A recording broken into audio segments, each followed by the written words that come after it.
theyeshiva.net. So ayin test, column 2, Mishpatim, the end of the Maimer Lesia Meshakela.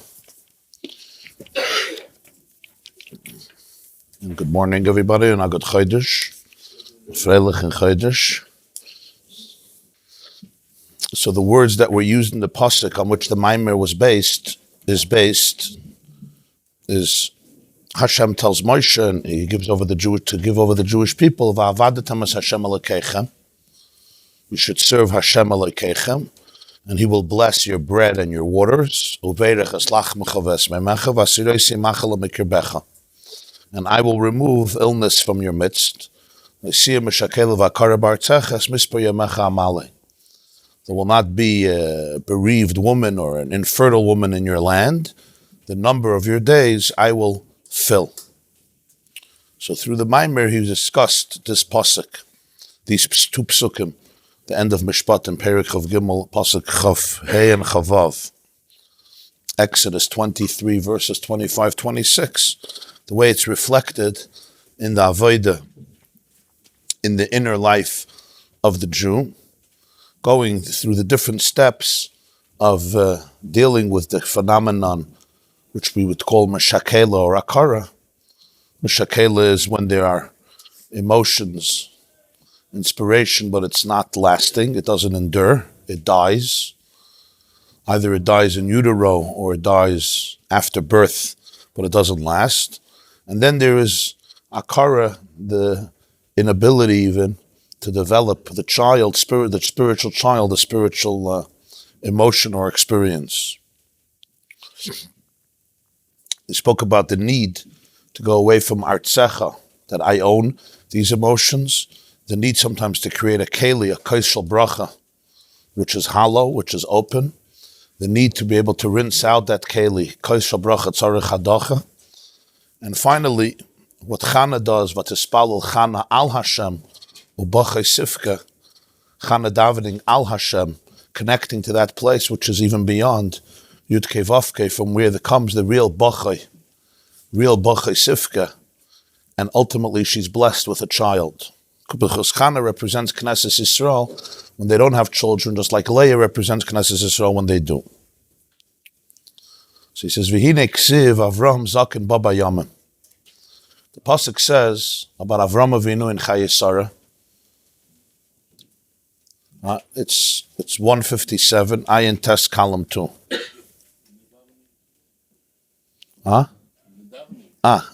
You mean those who say it after Hallel? That's what you mean. There's a minhag by some to say after Hallel. Yeah, Avram Zaken Babayam, Shem Bereches Avram Bakal, that's what you mean. Some people say it after Hallel. So he says, Pirush Zaken Zeh Shekana Chachma. Chazal say Zaken in Kedushin, Lamed Beis, when it says Zaken, Vadarta Pnei Zaken, Zaken it's a combination of two words, Zeh Kon. Zeh Shekana, somebody who acquired wisdom. Va'amru, al pasik b'yeshishim chachma, shedaita misyasheves aleihem. There's a mission at the end of Maseches Kinim Perek Gimel, that the pasuk says in Iyov b'yeshishim chachma, in the elders, a yashish is an elder, in the elders there is wisdom. So the Mishnah makes the famous observation that ziknei amei haaretz kol zman shemaskinim daita mitarefes aleihem. And ziknei talmidei chachamim kol zman shemaskinim daita misyasheves aleihem. You have elders, amei haaretz. The older they get, the more they become, their das becomes confused. Ziknei talmidei chachamim, the older they get, on the contrary, their das develops, it becomes more settled. That's what b'yeshishim chachma. That's the limud. The Mishnah says from the pasuk b'yeshishim, in the elders there's chachma. So Avram Zaken is Zaken Zeh Shekana Chachma, and it works together because, on the contrary, the more Zaken, the more b'yeshishim, the more the chachma. They say a ma'aseh about the Rakatshava Gaon, that he was once at a meeting at Anasifa, and with rabbinic leaders and activists, and there was somebody there that Roiba really did not hold from his ideological perspectives and his approach. So they both had to speak at this Hasifis. The question was, who's going to speak first? So the Roiba, so he told the Roiba, listen, you're from the Gaine Adar, you speak first. He says, no, you speak first. He says, it's disrespectful for me to speak before you. He says, it'll be much better for the Jewish people if you speak first. So he was very flattered. He said, but why? He said, Pashat, Chazal say that Ziknei Amei Haaretz, the older they get, the stupider they get. Ziknei Talmid Chachamim, the older they get, the smarter they get. Every minute we delay your speech, your das becomes more and more meturif. So the earlier you speak, the better it is. He says, by me, it's fine. I could wait. Maybe it'll even be better. Huh? That's it, yeah. So that's what this is the source of the. So what does this mean? So on a literal level, it means the das is miyushav, that's settled. The hainu, there's a deeper meaning here. Avram excelled in this nekud of skeinim zeh shekanu chachma. Tiye avoda b'kviyas or b'yishav hadas. It doesn't just say the das develops. Misyashevas. Misyashevas means it sits well, it settles. The avoda is b'kviyas. There's a permanence, a yishav hadas. Yishav hadas. You say I have to have yishav hadas means the das has to sit. It has to be settled. In other words, it's in a permanent, fixed way. Pam kach or pam kach. The person is not sometimes like this, flimsy. Because in life, every day has a purpose. All the days have to be wholesome.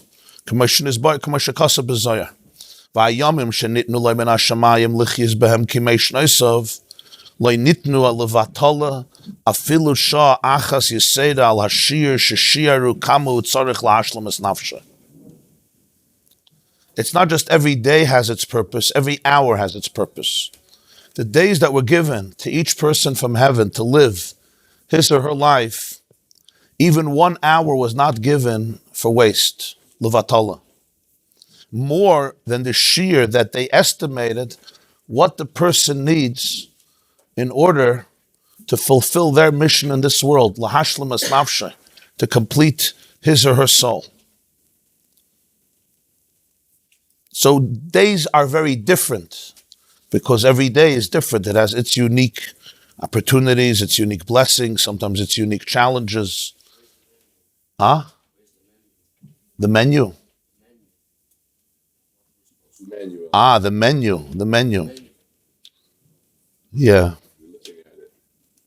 Yeah. Okay, it's a question noted. Yeah, in other words, every there's no such a thing. A day goes to waste, an hour goes to waste. Every day, whatever comes that day, this is essential to the person's life. Every single day. That's what it says, Avram Zaken Baba Yamim. The Zohar asks, what does Baba Yamim mean? So we explain Baba Yamim means he came in days, but it already says Zaken. You say somebody came in days, it's like he's an old man. You know, he's been around the block, as they say in English. He came in days. He has a lot of days behind him. You know, he's not a spring chicken, so to speak. But the Zohar says, what's the Baba Yamim? It says Zaken, he was old. Zaken means he's old. It says Baba Yamim, the Zohar teaches, he came with all of his days. He showed up in life by Yamim, not he came in day. Bays, in prefix of a bays could mean two things. In, Baba Yamim, he came in days, or bays could be with. Boy, he came by Yamim, with all of his days, because he was in all of his days. Every day was lived to the fullest. So he came with all of his days. You know, every day he showed up fully. Now, the days are not the same. You can't compare Avram Avinu in one era to Avram Avinu in another era. He went through a lot. But whatever it was, he showed up. Yeah, in other words, every moment this doesn't mean every moment is the same. When he says every moment has its unique energy, its unique flavor, the unique energy that it brings forth. But he says a person has to know that there's nothing, not one day that was given levatala, not one day that's a wasted. You say, this day was meaningless, or this year was meaningless. Another day or another year bites the dust, even another hour. And from this, a maskil, a perceptive person, ought to contemplate to be a master of cheshbon, which he doesn't mean here a mathematician or an accountant. But memara de cheshbon means a master of cheshbon, lachshav kol hamachshavos v'adiburim v'amaisim dvaryom b'yom, to be able to take stock of one's thoughts and words and actions every single day. V'hinei hayomim heim b'chinas levushim. Days are represented like their garments. You could look at time as a garment.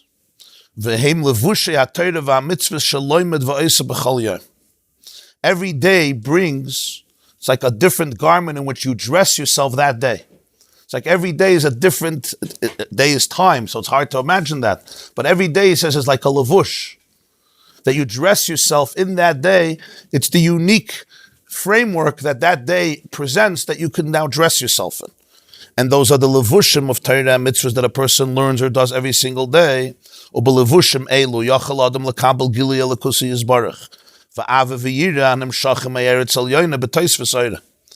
it's through these garments that happen every single day. It's not just I did it yesterday. Yesterday's levushim don't work for today because today is a unique day. So today has its special levush that I put on today. And it's a garment which allows one to receive Gili Elikus, the revelation of godliness, and the love of Hashem and the awe of Hashem, which come from the Eretz Elyoina, as he began in the beginning of the Maimer, from the higher earth, from the spiritual earth, just like our earth here provides us with all of the nutrients, vegetables and fruits and food, and one can oxygen, one can't live without the Eretz Tachtoina. There's also the spiritual nutrients that come from the Eretz Elyoina. How can I absorb it? A person needs a lavush to be able to absorb it. Like so when the sun is shining, you need a lavush to protect you in order to be able to access vitamin D in a way that doesn't harm you. So these lavushim, which every single day provides, allows a person to absorb it. With increased light.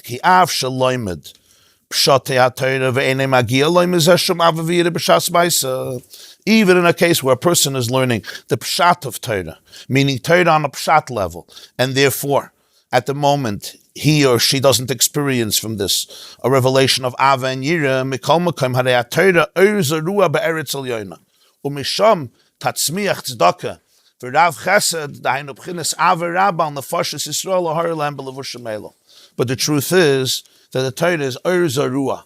It's light that's planted Be'eretz Elyoina, in the higher earth, and from there it will grow, will produce tzedakah v'rav chesed, Oir Zarua latzadik u'liyishilev simcha. Which, what does this mean? This means a tremendous amount of love on the Jewish souls to illuminate them through the levushim that every day offers. Every day has its levushim, the unique garments that you could put on that day through the avodah of that day, which ultimately allows the person to absorb from the Eretz Elyoina. Yeah, each moment. And that's why the pasuk continues, Meshakela v'karabartzecha es mispar yamecha amale. I'm going to fill the number of your days. What does it mean? Pirush kihine b'chidas hayamim atzmon shehein alevushim mutal alecha lasos. The days themselves you have to take care of. In other words, every day is a special levush that you get to dress in, to put on, to don, that you have to do. But mispar yamecha, the number of the days, hu oir shebetoich hayamim, that's the light in the days. The word mispar means number, but mispar comes from the word even sapir, which is sapphire. The sapphire stone, which is a source of light. So he says, the days itself, you have to wear. You have to wear on you. Every day you have to wear fully. Go into that day. Dress yourself up with that day. Show up fully. But the light of the day, the Ursha B'Tei Chayamim, that Amalek, Meshakela B'Zoyar Pasuk HaShamayim Misaprim. The heaven tells the story. So the Zohar says, Pirush, Menarin u'menatzitzin kesapirin. They send off light and they radiate and they give nitzuts, they give brightness like sapirin, like the sapphires. This light, this I have to fill. That I will send forth light from the vegetative power in the earth of life. Eretz HaChayim. The Eretz Elyoina, Toitze Eretz Nefesh Chaya. This is my promise that the light in the days I'm going to fill. Like the person doesn't own the Avavir. This is the Mispar Yamecha. The day itself, you have to live. You have to dress up in those levushim of Torah and mitzvahs. The oid of that, Mispar Yamecha Malach.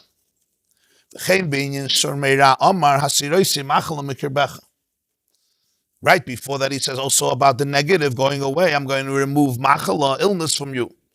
Pirush. What does this mean on a deeper level? Hamachala shenidbeka v'nishrisha b'kirbecha. Could have said vasiroisi machala mimcha. I'll take away illness from you. He says mikirbecha. Mikirbecha literally means from your intestines, from your kravayim, from your inside, because he's speaking about something specific.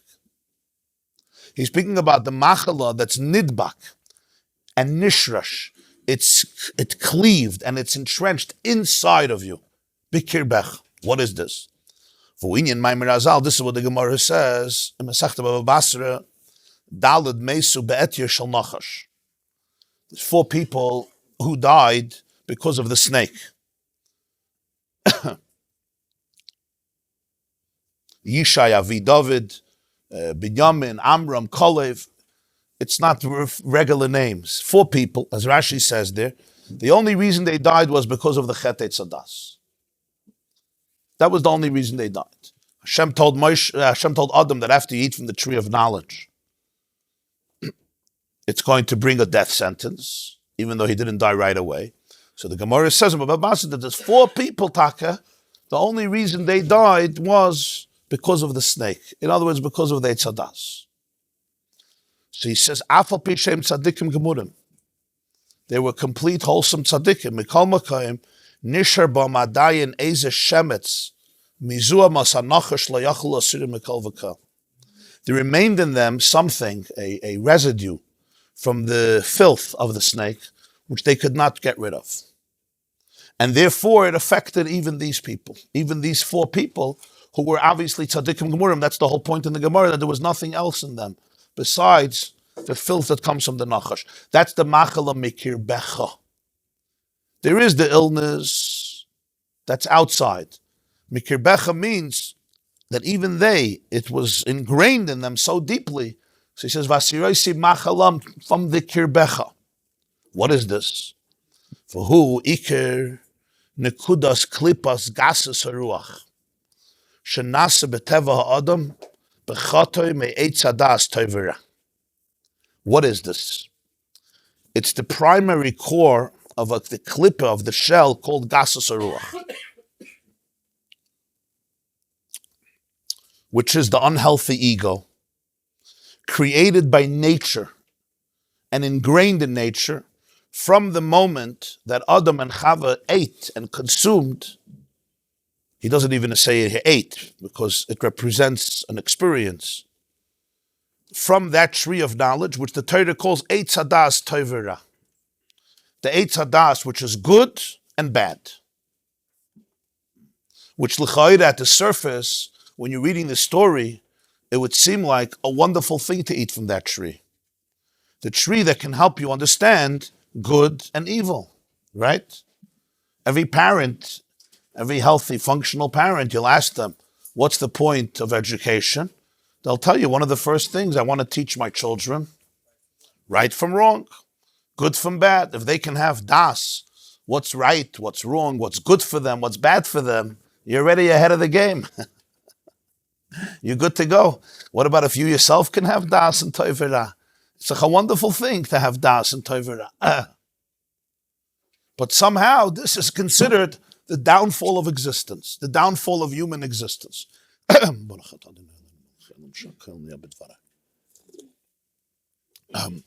the Balatanya teaches the Hainu Sheroyes Atzmai. What's the Eitz Hadas? He sees himself. Umakir chesroinai.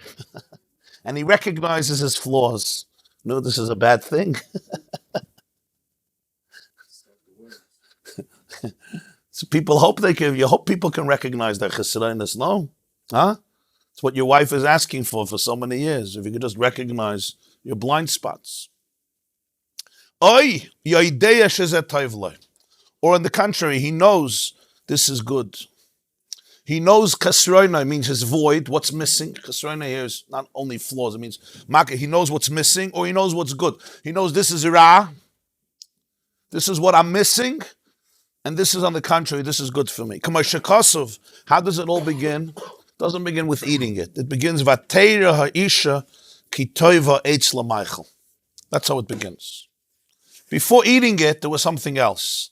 And he teaches that's the issue. The eating was just the shirayim. You started to eat, you saw it, you already ate. The expression in Chumash is, Vateira Isha, the woman, Chava, saw, Ki toiva eitz l'maychel, that the eitz is good to eat. It's a good thing to eat. V'chisayva hu le'inayim, it's appealing to the eyes. V'nechmad ha'eitz lahaskel, and it's also delicious for perception. These are all wonderful things. This is what people try to do their whole life. You try to find what's good for you, what's pleasing, and what will increase perception. Vatikach mepirya vateichel. The teichel is the last thing. Before eating, there was a whole experience. She saw that it's good to eat. She saw that it's a taiva leinayim. It's appealing to the eyes. It's a craving for the eyes. And she also saw that it's nechmad lahaskel.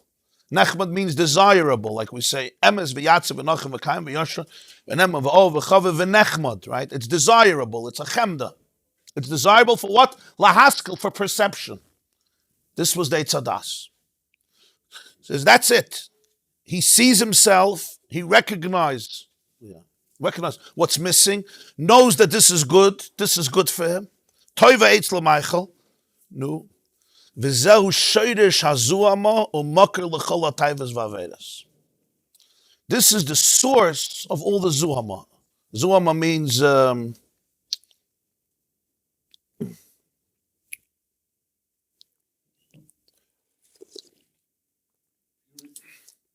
taintedness, tarnished. When a person is tarnished, zuhama, it's like a filth. This is shoyrish, and he uses the word shoyrish, the roots. The roots of the tree you don't see on the tree, but there's no tree without roots. This is the shoyrish. It's the mucker. Again, mucker. Shoyrish and mucker mean it's not necessarily what you're seeing, but it's the root and the source of all the taivas and all the avedas. Why? Because you're choosing it because it's good for you, or you're choosing that which is bad for you. Again, it seems very strange. This is what you want people to do, to be boicher, that which is l'tova, that's l'ra. He says, no, so let's see, what would have been otherwise? He says, Mashenkin kaidem ha'chet hayu arumim. Before the chet Eitzadas, the pasuk says they were without clothes, naked. Kidiksiv. How do we see how important this is? Right after they eat, Hashem reaches out to Adam and says, Ayeka, where are you? And what's his first question to Adam right afterwards? Kediksiv mi higid lecha chuli. First question of Hashem is, after Ayeka, mi higid lecha ki eirem ata. Who told you that you're naked? That was the key. He found out that he was naked. Mi higid lecha. Because after they ate, their eyes opened, they knew they were naked, they created some chaguros, some belts for their body to cover themselves with ali ta'ena, with leaves of a fig tree. So Hashem's first question is, who told you you're naked? Does it mean that you ate from the tree that I told you not to eat from? And Adam gave the famous answer, it wasn't me, it was her. Which he's still saying. What do you want from me? I just eat what my wife prepares in the kitchen and she puts on the plate and she points, you eat this, you don't eat this, this is healthy, this is what I eat. Chava said it has very good nutrients and therefore I ate it. What's the nekuda here? Yes, an apple a day, huh? An apple a day. You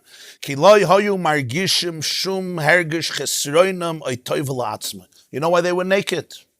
They did not feel a hergish of chisaron or goodness for themselves. I'm missing, or now I'm not missing. I'm missing, I'm now filled. They grasped the revelation of Elikus. This will be enough for somebody who understands.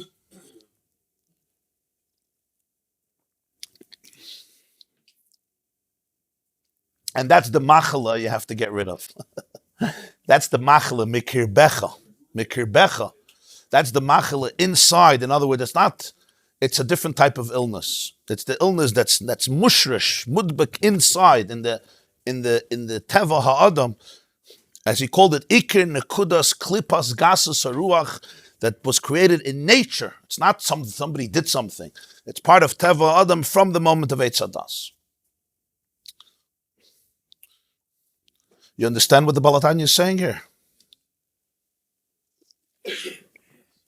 Oh, finally you understand. Allemal sagst du verstehst nicht. You margish it. Du bist margish the oir. From experience? Wie weißt du?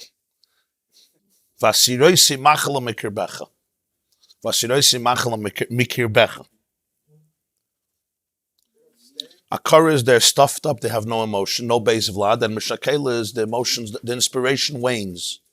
It dies. It dies. It's not really internalized, it's not real, it comes and goes. It's chitzonius, it's more external.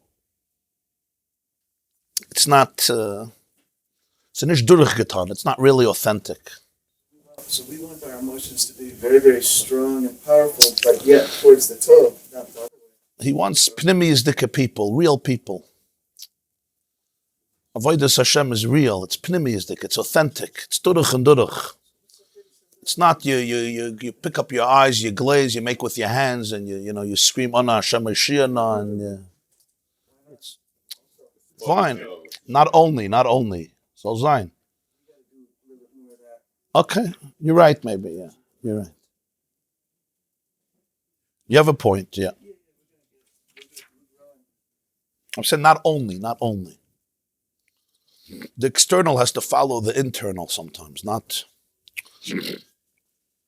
The zog's good to the bottom.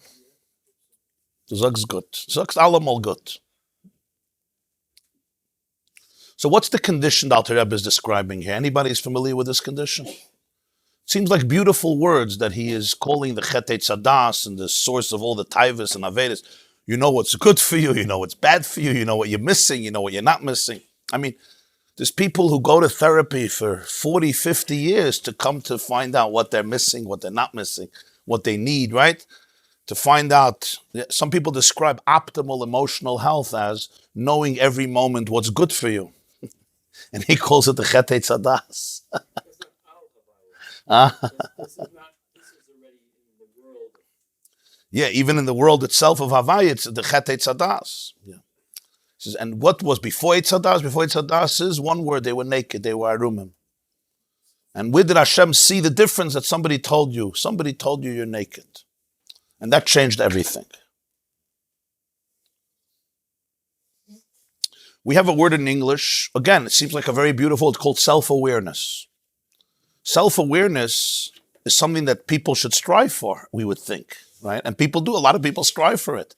Self-awareness, awareness of if you can have self-awareness, right? If you can be aware why you get angry, if you can be aware why you're jealous, if you can be aware why you're lazy, if you can be aware why you're sad, if you can be aware of why you're in so much pain, if you can be aware why you feel lonely, right? Isn't that what so many people, especially sitting in this room, are striving for? And when the person gives you that awareness, it's like, I'm a chaya. Now you could go work on it. And here it's like, This is Shoirish, Klippes, Gasses, Haruach, Mocker, Lechol, Ataivas, Vahavedis, and the Zuhama. People who mamish lack awareness, they like become zombies, emotional, and there's absolutely no correction. There can't be any correction because there's not even, like I said yesterday, there's no bchira, there's no das, there's no bchira. You don't even know about choices. Like you're stuck in the quagmire. But that's the subtlety of what's being communicated here.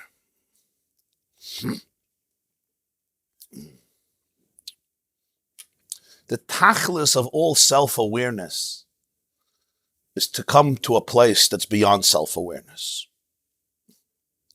Because after the Eitz Hadas, there is self-awareness. That's the point of Eitz Hadas. There is self-awareness. I can't now take off all my clothes and say, guys, I'm pre-Eitz Hadas, right? I mean, there have been people who have done that, but it's not exactly pre-Eitz Hadas. It's something else. We're wearing clothes. We're not wearing clothes. Like you said before, every yom is a lavush. You're wearing clothes. The question is not if there's self-awareness. The question is if the self-awareness, where it's taking me. What it's to do and what's its purpose and what's its ultimate goal. Sometimes the journey itself is more exciting than finding whatever it Okay. is. Yeah. I mean, there's levels and what do I find? What is this condition that the Balatanya is talking about called the Eitz Hadas? What is it? That the Chava saw that the tree is good for me to eat, it's pleasing for my eyes, and it's great for my perception. That's the Chet Eitz Hadas. What many people would call today a mitzvah, he's calling a chet. What people will call the ultimate enlightenment, he's calling the beginning of the downfall of human existence. Why? Why is that? So the way I understand it is, it's so bekitzer, but the words are very pointed, they're very loaded, is that sheroyes atzmai umakir chesroinai ayodeya shezeh tovla. My question in life is how I'm feeling about this. I'm feeling good about this. I'm not feeling good about this. I like this. I don't like this. My conclusion may be right. My conclusion may be wrong. It's almost irrelevant. It's not the software, it's the hardware. It's the context in which my life is operating. The information may be right, the information may be wrong. Even if the information is right, the backdrop, the context, which is containing the information, is completely defined by a concept that is essentially the source of all addiction. Why is it the source of all addiction? You knew I would get there at some point, right? So, some of you know a little bit about addiction. Some of you don't. Whenever you go to a recovery program or recovery meeting, so people will get up and say, I'm an addict, I'm an addict, I'm an addict, and an addict. And there's a community called the community of addicts in recovery. And they have a separate stempel. Somebody who doesn't look at it, somebody who doesn't know about it looks at them and says, yeah, these addicts who Nebuch destroy their lives, and Baruch Hashem, they'll do tshuva. What the Alter Rebbe is telling us here is that there's no human being after the Eitz Hadas who's not an addict. There's no such a thing. Yes, you may be a functional person. You're showing up to your children's birthday parties and to your daughter's weddings because you're not stoned in Atlantic City or Las Vegas. Baruch Hashem. Yes, you haven't destroyed your marriage and all your kids, so you're a functional addict. Or to put it a little more bluntly, you're an addict who knows how to cover it up very well, because it's a balabata shayid. You're a balabata, let's call it a balabata addict. Good, Baruch Hashem, you can dress up, you present yourself nicely. Yeah. So you say, who cares? Probably he's living a fine life, because it's an akudah, it's a shayrish. And in the world of truth, the shayrish is the most important thing. The manifestation of obviously is important, but the shayrish, he's talking here the pnimius of it. I know practically somebody who's living a functional life is very, very precious, no question. I don't mean to undermine that. But when you speak about the emes, There's addiction in every person. What is the soul of an addict? Now, you have to be an addict to answer this question. Anybody wants to tell me? What's the soul of an addict? What's the real neshama? Not talking the alcohol, the gambling, the websites, the other ma'asim tovim that he does. What's the neshama of it? If the Alter Rebbe had to describe an addict, what's the neshama? What's the pnimius? What's the atzmius of it? Behind all the taivas, behind all the Meshakela.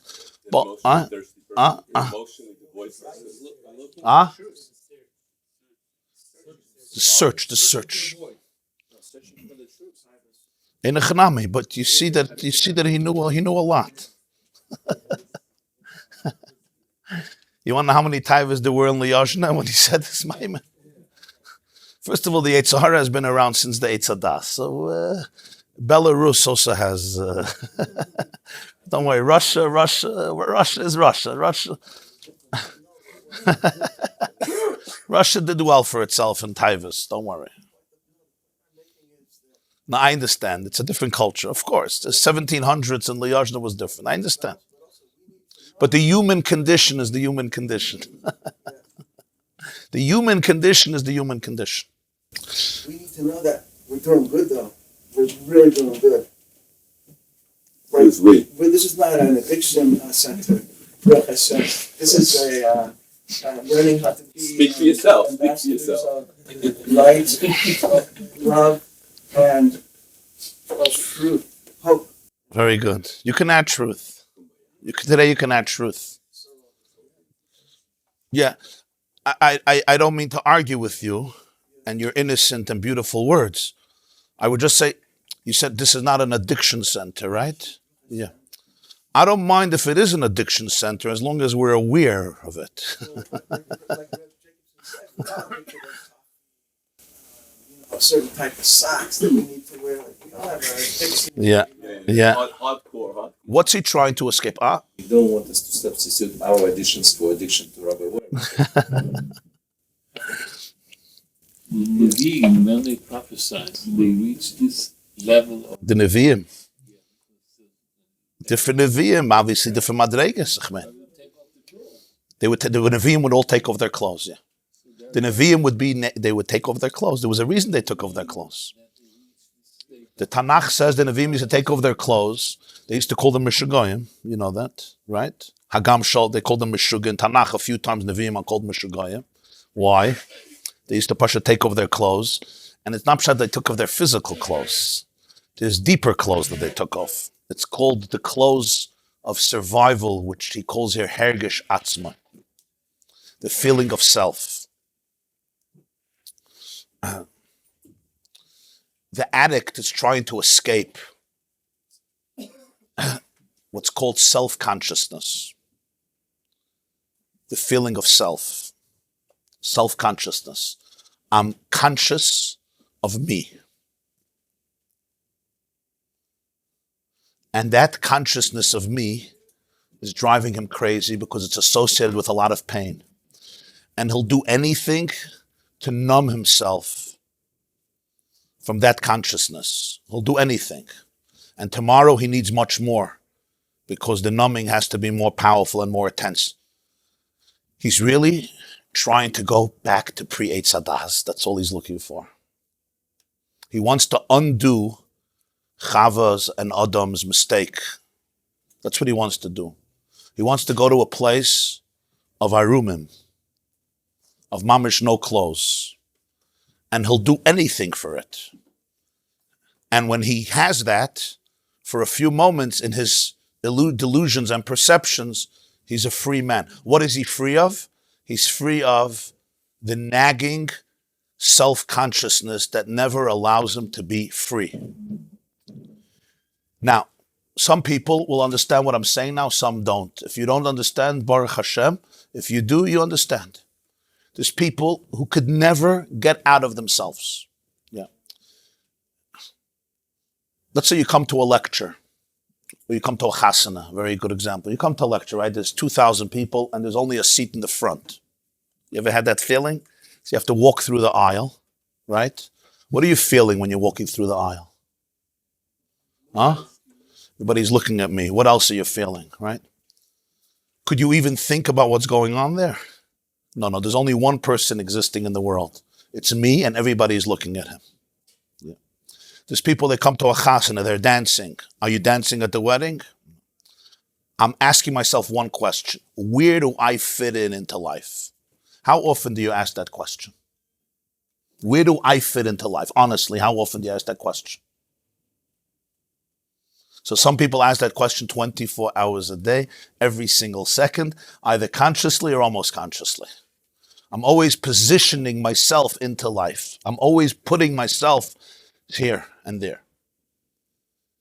The addict feels the pain of that. And because he feels the pain of that, he needs to run away from it. Because the pain is miserable. Just get me out of this self, of this experience of self-consciousness that is making me miserable. And I'll do anything for that. And when I can do it, people drink. And when they drink, they suddenly feel I'm a chaya. They're good. Why is everybody an addict? Because we're all suffering from this. When I'm in life, instead of experiencing the heartbeat of life, I'm trying to find where I fit into the heartbeat of life. So even if I'm asking the question, what's good for me? What's bad for me? It's essentially the condition of the Eitz Hadas. Why could Adam and Chava be naked before the Eitz Hadas? What was the problem? Because whenever you're not self-conscious, you don't have to wear clothes. When your 1-year-old runs around Friday night, it could be a house filled with people, and he runs around without any levushim because the pamper fell off. Everybody says, he's so cute. Now, when your 14-year-old runs around the house like that, yeah, you call Chavedim, Hatzalah, Shoimrim, Mishamrim, Mizamrim, 911. Rabbi, why therapist, psychiatrist? Why don't you just look at him and say, he's so cute? Oh, he's not cute anymore. Now this is miserable. This is a danger to society. I'm losing this kid. Was ist geschehen? Was ist geschehen? Adam and Chava, before the Eitz Hadas, of course they could be naked. Why not? They were just conduits. They were just conduits of the divine. What does he say? The beginning of the downfall of civilization is not negativity and immorality. It's that you start feeling yourself. Before that, they were healthy. You know why they were healthy? Because they didn't feel themselves. Now, the funny thing is that we're in therapy to feel ourselves. Because since your mother never let you feel yourself, and your father never let you feel yourself, and your school never let you feel yourself, you're going to the therapist to try to feel yourself. Right? But I can't not, because I'm after Eitz Hadas. Noach saw the Mabul, and what did Noach decide to do after the Mabul? What did he do? Get drunk. He created a Kiddush club. Why? Noach said, look what self-awareness does. Let's get drunk. No self-awareness. What was the problem? The problem is, once the Eitz Hadas happened, I can't take off my clothes and say I'm pre-Eitz Hadas. I have to work through my self-awareness and bring my self-awareness to a place that transcends self-awareness. So different. Adar lo yada. Chayev inish l'psama. Adar lo yada ben arham l'barach Mordechai. Yeah. The Gemara says in Chulin, what's the source of Haman? Hamin ha'etz hazeh. Hamin. Who told you you're naked? Hamin. What's the connection? You found a source for Haman. Hamin. Because Purim is Adar lo yada. The Eitz Hadas. That's the source of Hamin ha'etz. And Purim, you have to go to Adar lo yada ben arham l'barach Mordechai. Beyond das. This is beyond that. So now Haman becomes a good guy on Purim. So why are we celebrating Purim? The whole statement of Rava that you have to get so intoxicated on Purim, it doesn't make sense. Well, the whole Purim is because Arur Haman. If the pshat is Adar lo yada ben Arur Haman. The difference of Arur Haman and Baruch Mordechai is not based on Eitz Hadas. Pshat in Gassis Ruach, we said that Chaim is not somebody who was haltnish for sich and trachtnish for sich. Yeah. Yeah. Humility is not thinking less of yourself, it's thinking of yourself less. Because in real humility, you're actually a conduit for the divine. So you're much more powerful. You're much more significant. We try to heal the Eitz Hadas through methods of Eitz Hadas, and it gets me more stuck. I have to work through the Eitz Hadas to be able to get to the Eitz Chaim, not to be able to stay there. What's the mistake of the addict? He's trying to escape himself.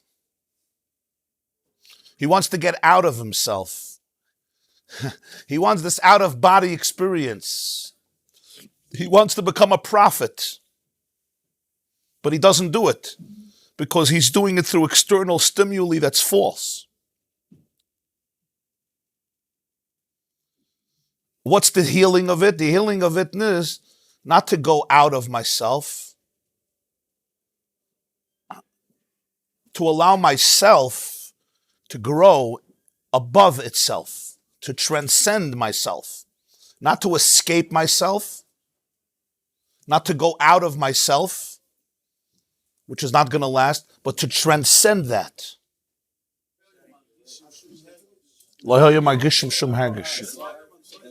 Huh? Nicht chesar, nicht teuf. It's a beshava. It was beshava, yeah. Man nicht gefällt sich. Today I'm okay, yesterday I'm not okay, today I'm okay, tomorrow I'm okay, I'll be okay, I won't be. It explains most of addiction. I can't say all addiction. Ich weiß nicht about all addiction. Let's see again the few words that the Balatanya says. This is important to understand. It's on top of 158, yeah? Look how the wind blew in honor of Rosh Chodesh Adar. Shenichras Adar. Ma'abim b'simcha.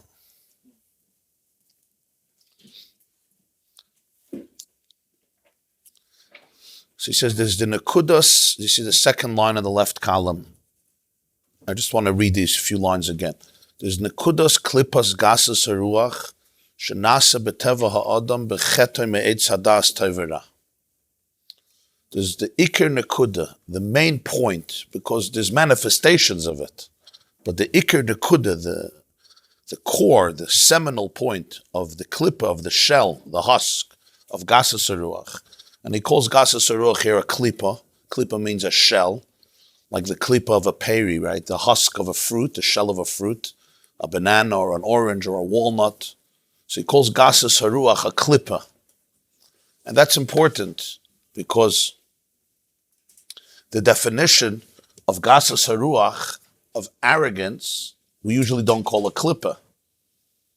Gasas Haruach is usually translated as pompousness, or arrogance, or gaiva, or haughtiness, or a self-inflated ego. However you translate it, it's none of the translations are as good as the word Gasas Haruach. But literally, Gasas Haruach means a thick spirit, a gas. Gas is thick, brute, dense, crass, coarse, yeah. Gas, coarse is better, yeah. So gas, it's a ruach, it's spirit, it's coarse. So he calls it all a klippa, which is that just one word. All arrogance, all pompousness, all self-inflated egotism is really a shell. Which means, what's a shell? A shell is protecting something. Right? Why does a fruit come with a shell? Mother Nature, God gave us the gift of food, and every fruit, it has its cover, its shell that really protects it.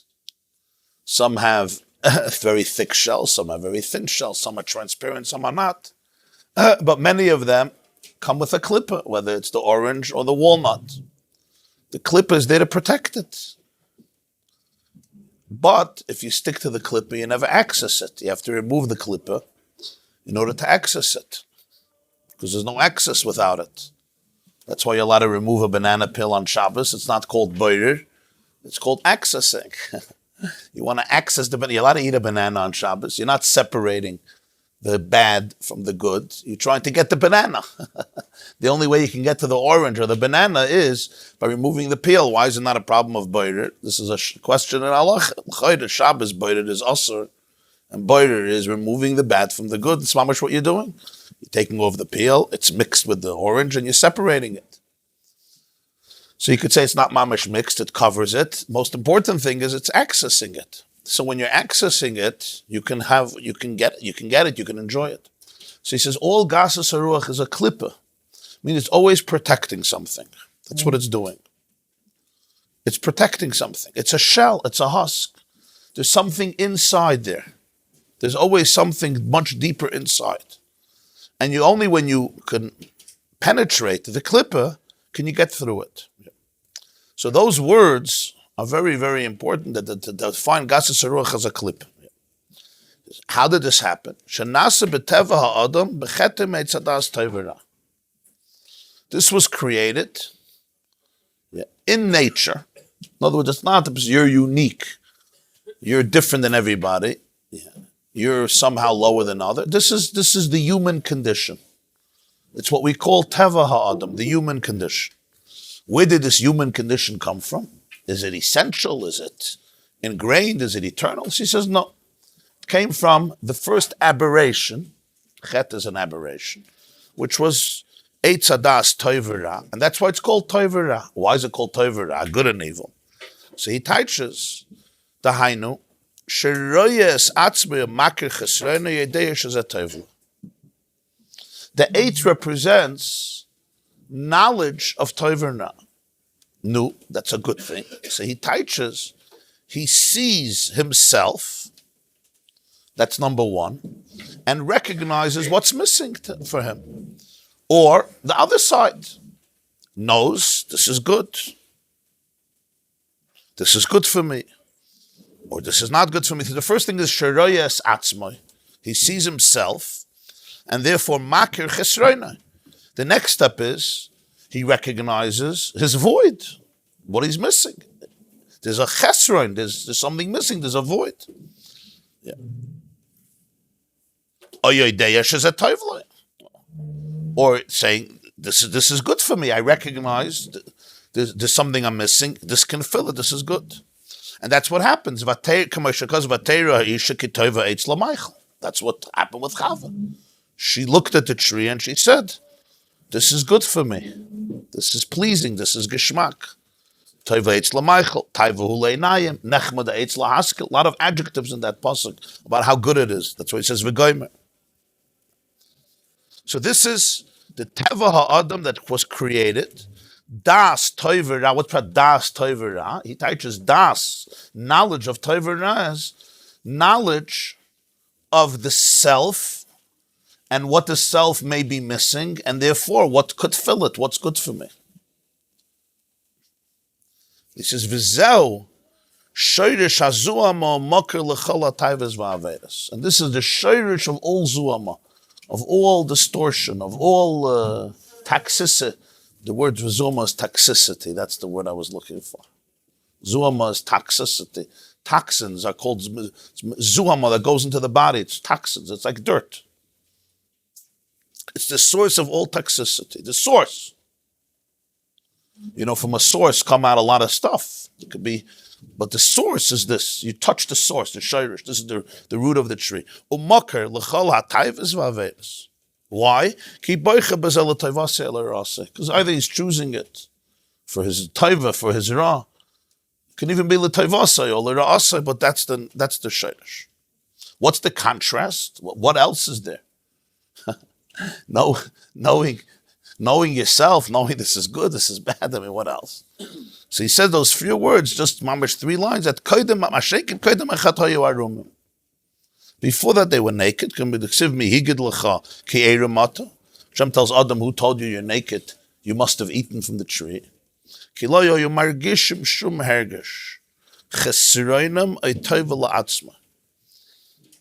Because they were not self-aware of any feeling of their chesaron, even of their void, what they're missing, including clothes, including that I'm missing clothes, or tova la'atzmai, or something that's actually good for me, which is also, I'm self-aware, I'm missing something and this can fill it.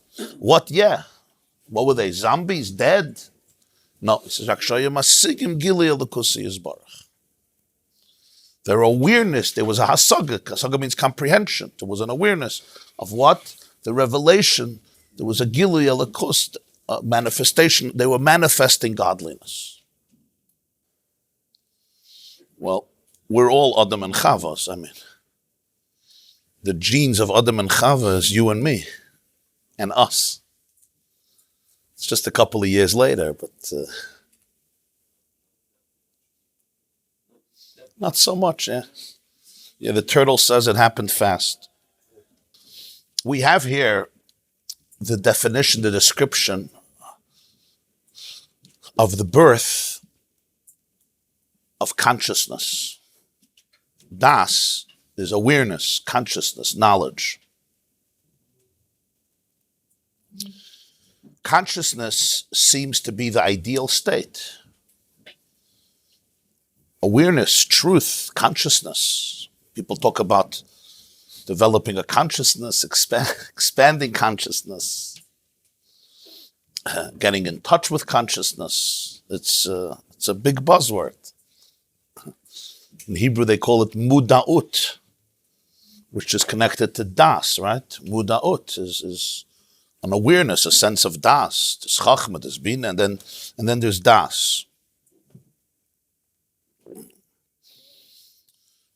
We also define human consciousness as the human superiority over so many other creatures. At least our levels of consciousness or depth of consciousness, at least is much more. However you define consciousness, is the argument of, as you said, about animals and other creatures and other organisms, but certainly there's something about human consciousness that is very deep, very powerful, very acute, very aware.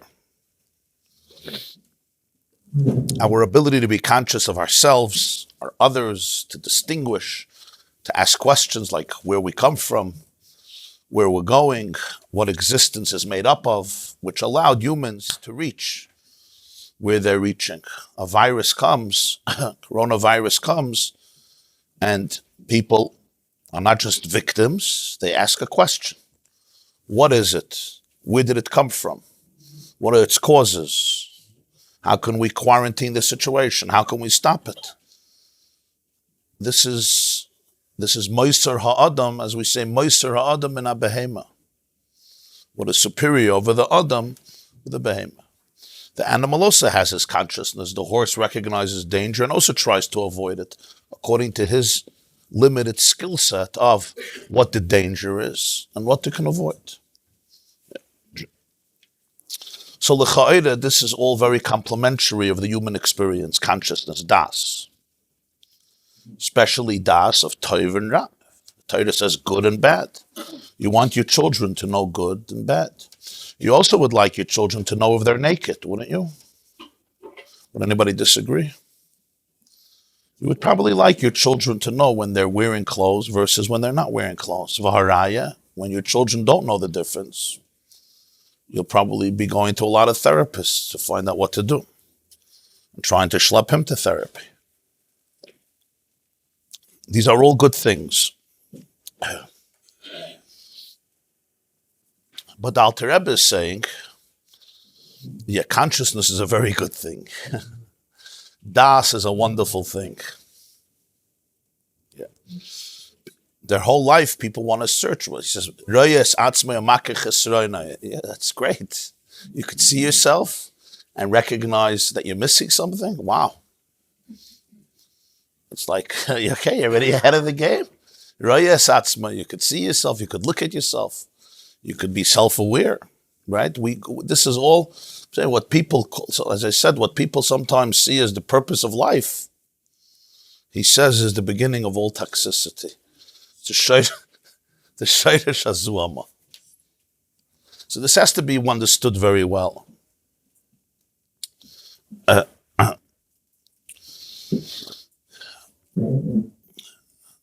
the truth is, there's another dimension here. This is, we have to go one step deeper.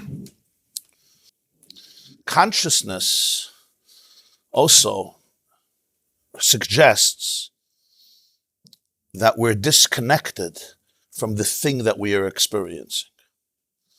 Consciousness is the greatest blessing. It's the greatest blessing in the world that we become familiar with. But essentially, it represents also a disconnection. A disconnection from the things we are conscious of. Because the mere fact that I'm conscious and aware of myself, distinct from my experiences and from others, means that there is a separation from the real experience. And let's discuss for a moment the natural universe. Not upset by human beings, not manipulated by human beings or defined by human beings. The natural universe. It's seamlessly connected to its purpose in a seamless, extraordinary, symmetrical flow. If somebody looks and observes and studies, or just observes from the outside, the natural symmetry of nature, of the order of creation. Each cell in your body, there's around 40 or 50 trillion cells. You heard this number a few times. The only room you heard this number. It's not million. 40 million is a lot. I don't know if you ever counted 40 million things. And it's not billion. 40 billion is also a couple of dollars. So they say. It's 40 trillion. V'yesh oimnim, it's close to 100 trillion. That itself is a machlaikas, right? 50 trillion, 100 trillion. Okay. But each cell, each animal, every atom, every single atom, and every particle of the atom, you're dealing with numbers that we can't even fathom. Each component is part of a complex and incredible mosaic which complements each other and never ever wavers from its course. Never, the atom doesn't wake up in a bad mood and says, why do I exist? I really need therapy. I need to drug up my, where can I go eat? I'm going to split. Very good. I'm going to split today. I'm having a split personality day. Right. Until the Manhattan Project, of course, introduced that consciousness into the atom and the world was changed forever. We call it the atomic age. Yeah. The Alter Rebbe has a mimer. He starts the mimer, Lahavin Hatam, Shekol Habale Chaim, Smeichim, V'chol Ha'ilanois V'hatzmachim Smeichim. We have in English a word called animal bliss.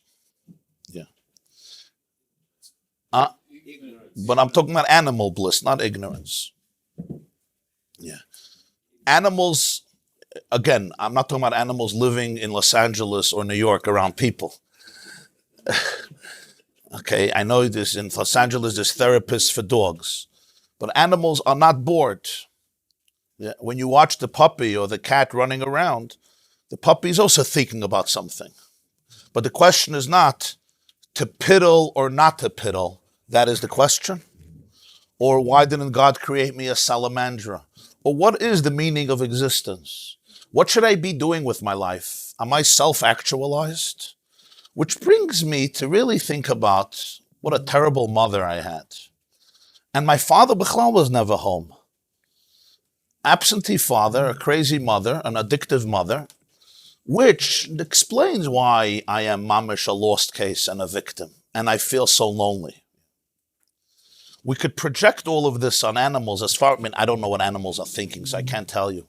But it's somehow not our instinct that this is what they're experienced. But it's not just animals. Vegetables, minerals, fruits, trees, bushes, shrubs. You could apply this to little children. Yeah, you're right. You could apply it to little children, yeah. But little children become adults. The animals remain animals and trees remain trees. And when you look at nature, you could learn from it. Look at the deer, look at the bushes, look at the shrubs, look at the rocks. And every tree knows exactly what to do. It has three purposes: survival, propagation, and enhancing the environment. And it never wavers. The root will know exactly where to search to get its nutrients and water that it needs. It knows it's responsible to create a new generation. It will do whatever it has to do for that. And it is focused on doing what it has to do to enhance its environment, whether giving it oxygen or the other benefits we have from it. Humans, on the other hand, are conscious of themselves. We become aware. This awareness, says the Baal HaTanya, essentially is the beginning of disconnection from our source. I analyze, I dissect, I want to understand, even if my conclusions are going to be actually very correct and moral and wholesome and even holy. He doesn't say it's a taiva and aved. It's the shayrish for all the taivas and avedas. It's the makar. It's the source. So what happens? Who am I is now not necessarily reflected in what I do, or vice versa. What I do is not necessarily a reflection of who I am. Unlike the natural order where every single detail, every iota is accounted for and lives up to its purpose. It lives up to its raison d'etre. Yes, not by choice, not by voluntary choice. It's just a manifestation of the divine system, and it may be unaware of it, or whatever level of awareness. I don't know if we know exactly yet what animals know. We know that the Navi says, Yeshaya tells the Jewish people, Yada shor koineu v'chamor evus ba'alav ami lo yada v'lo hizbainan. An ox knows who made it, an ox knows who bought it, and a donkey knows who owns its trough, but my nation does not know. Okay, that's amazing. So you could train a dolphin for 10 years. He's given fish 30 times a day. You take away the fish one time, he stops flipping. It's called clarity. We got a fish once. Yeah, we're still flipping 50 years later. That's with gambling addiction. They say they had a person had an early on big win where they saw some excitement. And that's it. You want to recapture that feeling. You want to recapture the feeling of the excitement. Yeah. Because I create reality in my mind. I create the reality in my own awareness. So there was, I think, the Chidush Harim or Chidush Harim used to say that the Chazal say that after davening you should eat pas shachris. You should eat. So he said, why? Why are you laughing? This is a reward. So he said, Poshet. He says, you daven. And nothing happened. So Chazal say, at least be like a shoir and a chamor. Yada shoir koineu v'chamor evus ba'alav. If davening can't get you anywhere, at least go to the trough and start eating. Because an animal knows its master. Okay, at least that.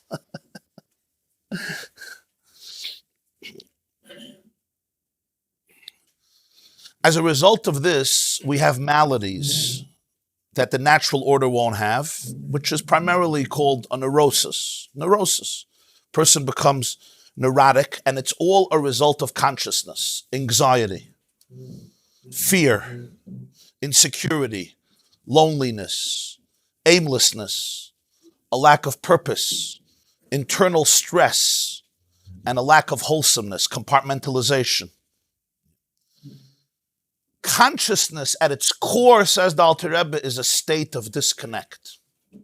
That's what it is at its core. It's a misalignment between being and the essence of being. There's the essence of being and there's the manifestation of being. And when they're misaligned, that's what consciousness represents.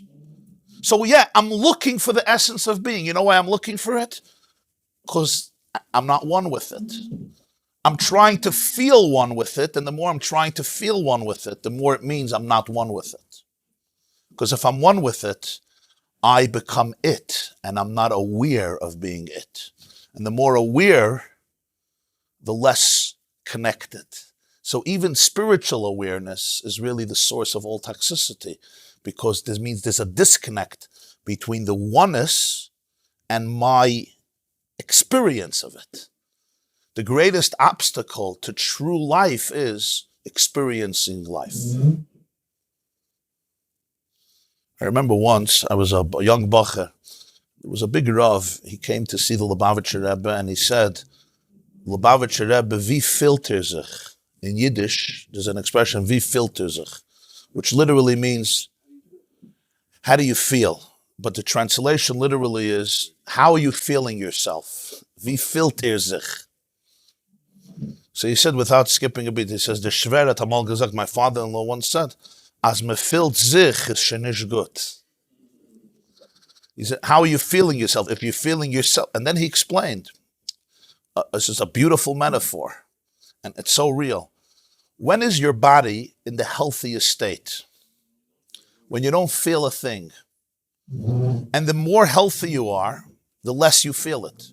You know, after this great workout, you should feel your body everywhere, right? I'm not talking about there's an ache or something, which represents that something is wrong. But like after this great workout and you're eating perfectly well and your food is mamash aligned with your blood makeup and your chemistry, so your nutrition is perfectly aligned. In other words, your body is optimal. It's up in the optimal level. And you walk around, there's a lightness. You don't feel anything. You should think if you're healthy, you feel it. It's like, you feel. When you start feeling your head, what does it mean? It means you're having a migraine. And when you start feeling even your pinky, what does it mean? It means there's a scratch, there's a boo-boo, there's a cut. Your pinky was cut. And when you start feeling parts of your body, even if you don't feel pain, but you feel lethargic and heaviness, it means there's a disalignment. It's time to lose weight, it's time to get in control of your cholesterol, whatever it is, you'll discuss it with your local doctor. And when chas v'shalom somebody is really sick, they just stop feeling it. So, in psychology and spirituality, it's exactly the same thing. The experience of it, I'm feeling God. I'm feeling great, wonderful, I'm awesome. Yeah, in a post-Eitz Hadas, it's gewaldig. Essentially, that's the source of disconnection. Because what does a healthy body mean? A healthy body means a body that is a conduit for the soul.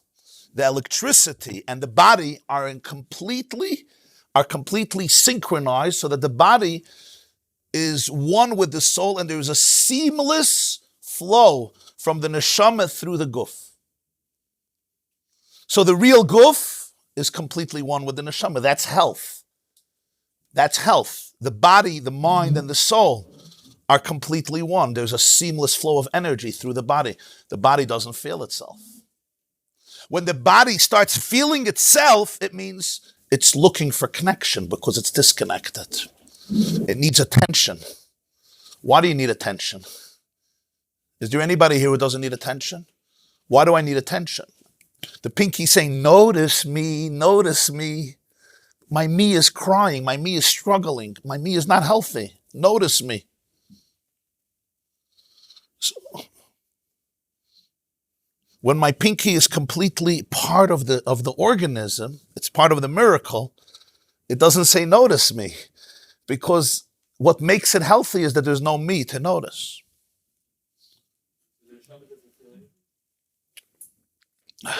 Pre-Eitz Hadas or post-Eitz Hadas.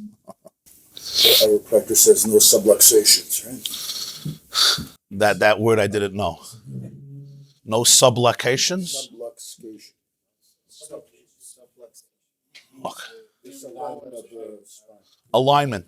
We have here a chiropractor, and he always says the tachlis is that the chiyus should go right from the brain and the central nervous system through the 100 billion nerve cells. Remember that number? Down the spinal cord, out the nerves into the whole organism. And they become part of all. So you say, well, 1 second, the pinky, no, give it ego, give it identity, come on. Yeah, break your pinky and it'll have identity. Identity, the search for identity is the symptom of brokenness. You made a face. In the post-Eitz Hadas world, I search for identity because, yes, I am self-conscious. I also feel my body because I have to lose weight. But we call it a chayli, we call it illness. In illness, I feel my body. That's the direct result of illness. In health, you will never feel it. I once asked a great pianist I met once. We were schmoozing. He played in Carnegie Hall. A real musician, a soulful artist. So I asked him, how do you know that you're doing well? You're playing the piano. Yeah, there's thousands of people. How do you know that it's segate? Segate good, right?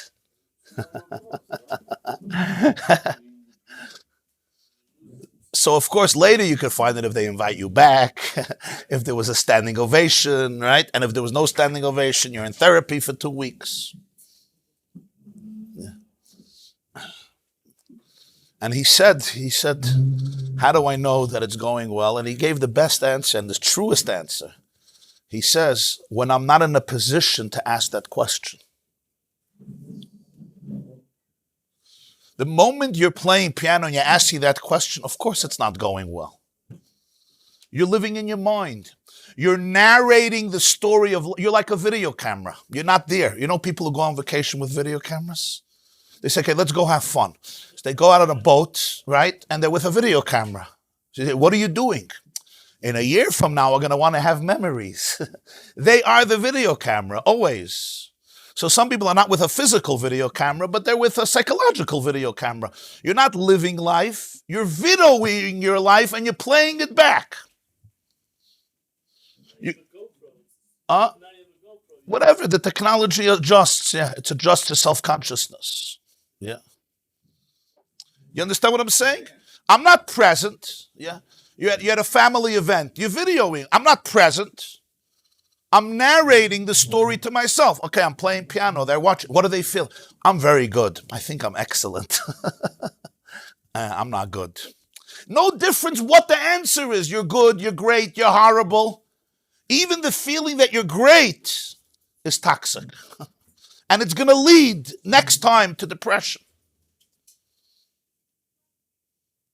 An analogy like a phone. When it's searching, there's no service. When there's service, very good. Yeah, when the phone says searching, it means there's no flow, there's no service. We're searching for ourselves. Why is this so important? Because this means that the depth of the spiritual search is also a result of the Eitz Hadas. Adam and Chava suddenly become aware of themselves in contrast to actually being themselves. What does it mean to be yourself? I don't know, I didn't live before the Eitz Hadas. I'm trying to figure it out. But what does it mean? So those are his last two words in the Maimer. Shayu masigim gilui elakusi yizbarach. Being yourself means you're a living manifestation of the divine. The Baal Shem Tov says, Gott is alt, alt is Gott, all is divine, and you are a manifestation of the divine. That's what you are. That's what I am. Where am I feeling myself? Why should I feel myself? The moment I'm asking myself, am I spiritual? What do I need in life? What do I really want? Do I even believe in anything? Don't I? Am I happy? Am I sad? I'm happy. I'm sad. Now you say, so we should stop thinking about these things. It's like say, okay, so let's take off our clothes. They don't have a problem when they're naked. What is their body? Why they're not? You ever go to a sheep and you say you're naked? Put on a kapota. Huh? You ever tried? Put on a kapota. Put on a streimel. Put on a spodek. At least put on a baseball cap. It's not pshat. The sheep will look at you and argue with you. No, according to our minhag and Shulchan Aruch, you don't have to wear so many levushim. There's no awareness of absence, like in that baby running around the dining room without clothes. There's no awareness of absence. Self-awareness, consciousness, and sexual self-awareness are all tied into each other. It's all the same thing. That's why Adam and Chava became aware that they were naked and they were embarrassed. They became ashamed of it. Because intimacy, sexuality is the most powerful force in nature. It's responsible for continuity, and it exists in every single living organism. Trees have intimacy in their own way. There's the male flower and the female, and they have to get together in order to be pollinated and create a new generation. Hashem made that Zachar and Nekeva exists on every level of creation. You have it in Atzilus, Zoh and Malchus. You have it in Bri, Yitzir, Asi. You have it in you have it in the world of botany, of course, in every rodent and insect and animal and even fish and birds and humans. More complicated over there. But the structure of atoms is also mashpia, makabel, exists even in daimim. But in daimim, like in everything, it's not visible. We still have to figure out what's going on in daimim. Yeah, the yin and the yang, there's male, female, there's mashpia, there's makabel, the different particles of an atom. It's a system of zachar and nekeva. Everyone is in a marriage. Marriage is inherent to the way God made the world. There's relationships, and the relationships are complicated.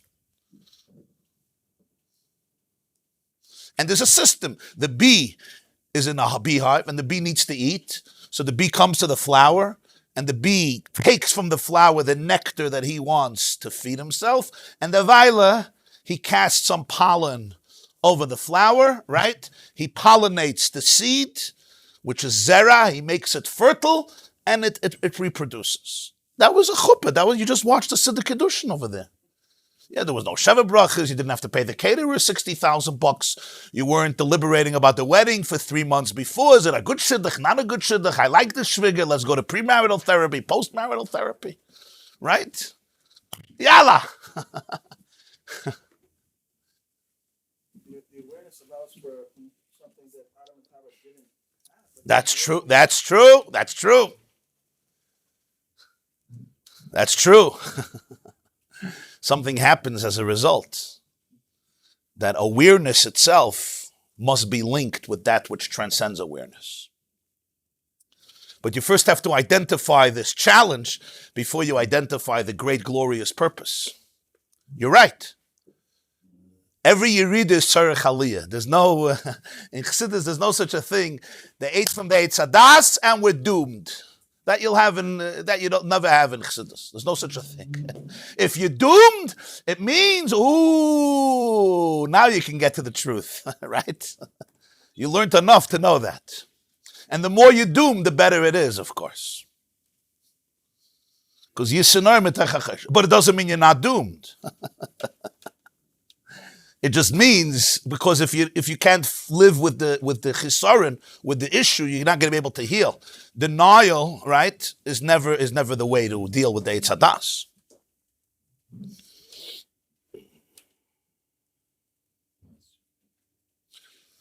What's the difference between consciousness and self-consciousness? What's the difference? What's between consciousness and self-consciousness? What does it mean to be alive? I'm sorry for asking all these questions on a nice Wednesday morning. What does it mean to be alive? What does it feel like to just exist, to just be? Did anybody ever have this feeling? What does it feel like to just exist, to just be? You don't feel anything, Rabbi Litzman. What does life feel like? What does living feel like? Rabbi Isaac, what does living feel like?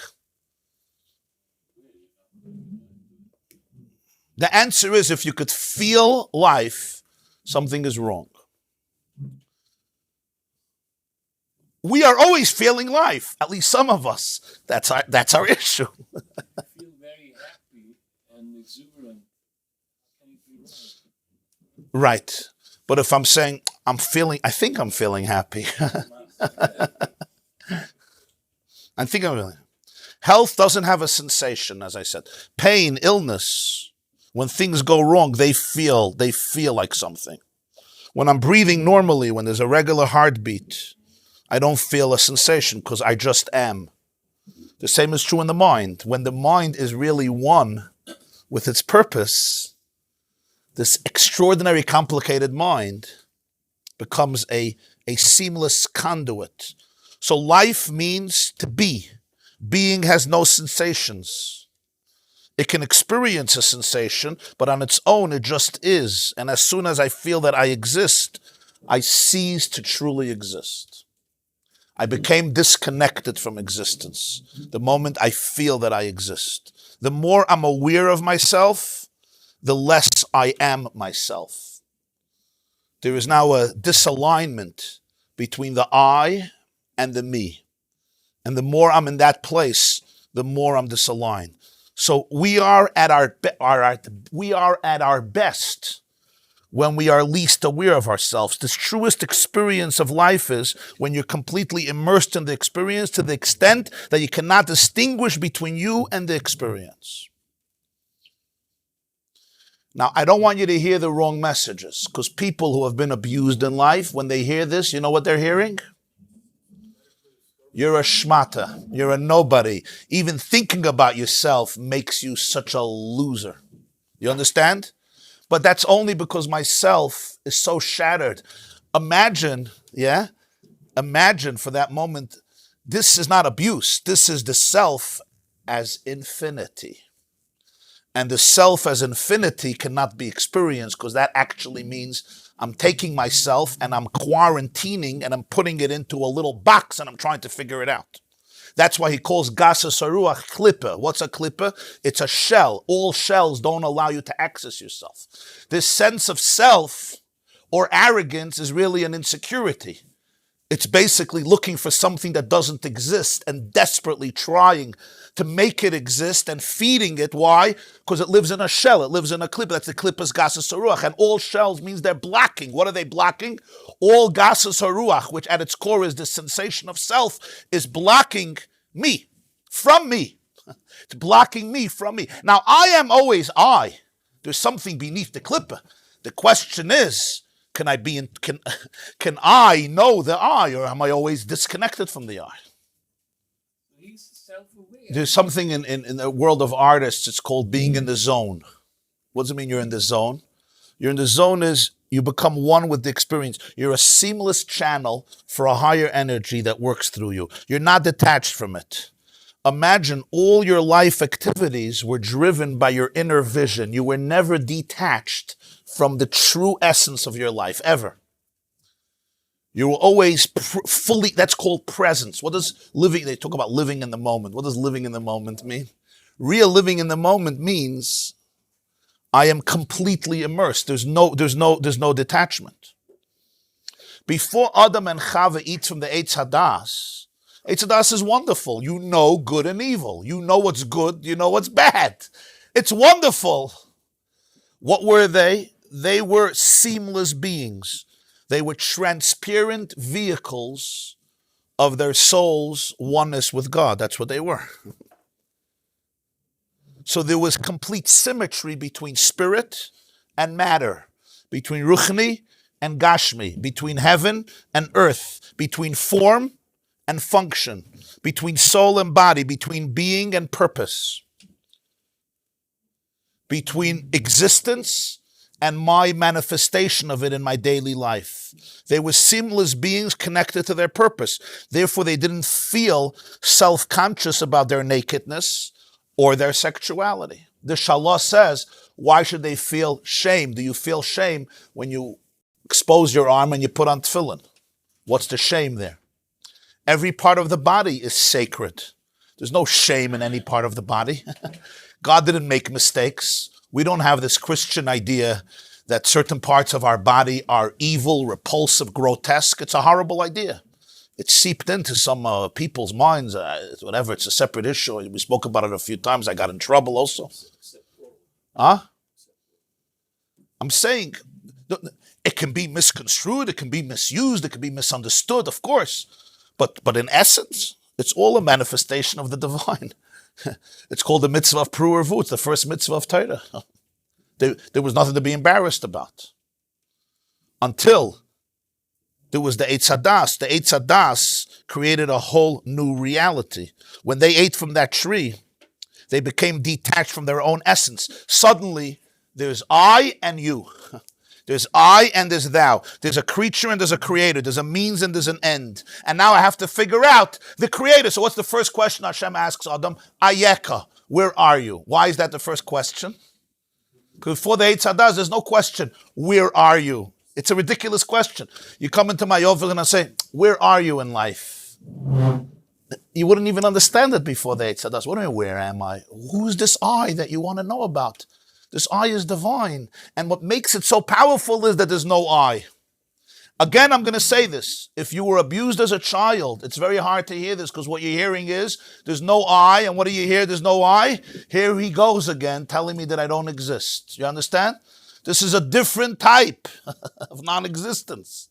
This is a non-existence that is the healthiest form of non-existence. It means you don't take yourself so seriously, not because you deserve to be abused and stepped on.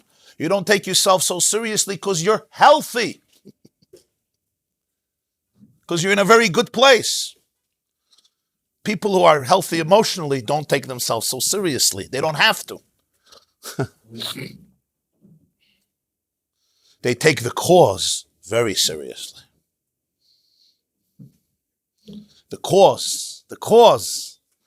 There's people who don't take the cause seriously, but they take themselves seriously. There's people who don't take themselves seriously at all, but they take the cause seriously. The cause, truth. It makes all the difference.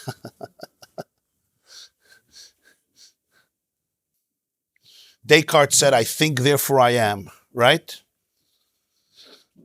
The Alter Rebbe would say, God thinks, therefore I am. I am a divine thought. That's what I am. And that's incredible.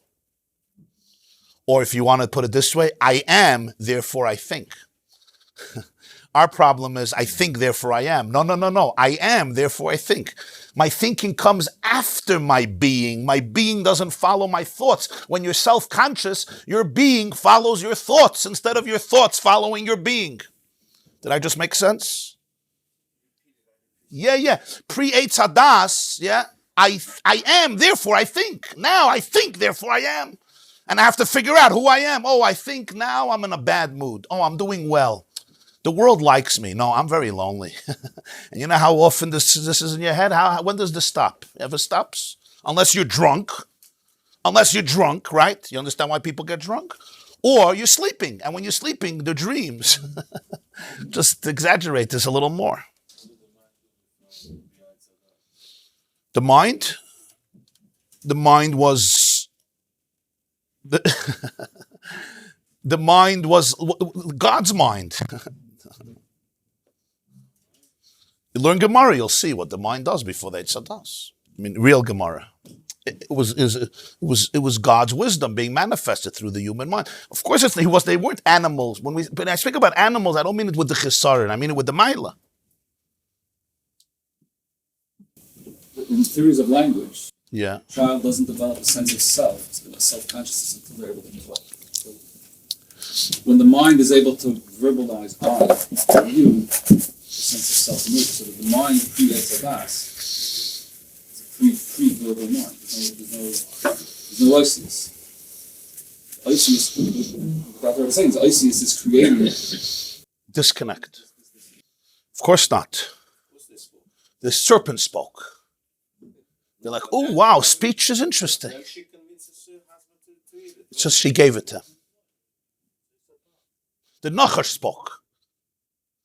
Because speech really begins also with the...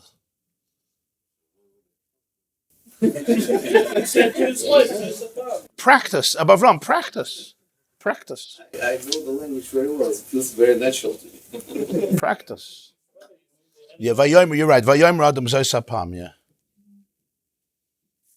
So what is, so now so in conclusion, so self-awareness, he's saying, is also the conscious sense of separation. From whom? From me, from God, from life, from reality. So self-awareness becomes synonymous with all guilt, all shame. especially sexual guilt and shame. Mamish synonymous with it. When I'm self-aware, it means there's an identity crisis because there's awareness. Before I eat from the tree of self-consciousness, they're shame-free. Why are they shame-free? Not because they're unscrupulous, because there's intimacy with the oneness. After that, I get wrapped up in my own identity. You know, they say teenagers become very self-conscious. And what do teenagers do much of the day? Yeah, they look in the mirror.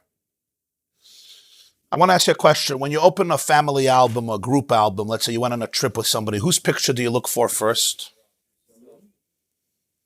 Why? Why don't you look for my picture first? Why does everybody do this? You look for your picture first. You don't know you exist. That's the answer. You don't know you exist. You're looking for proof. Oh, there's a picture of me. Hooray! Rabbi, why do I exist? I see a flyer. I look at my picture. Baruch Hashem, I exist. How would I know otherwise? I don't know otherwise. I have proof.